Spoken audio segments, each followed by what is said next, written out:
event data recorder, also known as the automobile black box.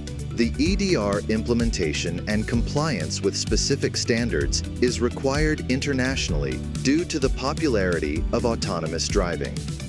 Starting from July 2024, all new vehicles registered in the EU must be equipped with EDR as a standard component.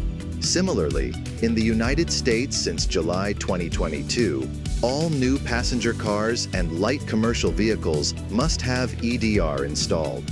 Therefore, the EDR system is becoming a necessary feature in the future vehicle market.